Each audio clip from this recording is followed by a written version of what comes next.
بسم الله الرحمن الرحيم والتين والزيتون وطور سينين وهذا البلد الأمين لقد خلقنا الإنسان في أحسن تقويم ثم رددناه أسفل سافلين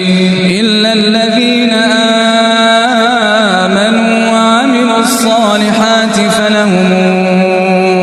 أجر غير ممنون فما يكذبك بعد بالدين أليس الله بأحكم الحاكمين بسم الله الرحمن الرحيم اقرأ باسم ربك الذي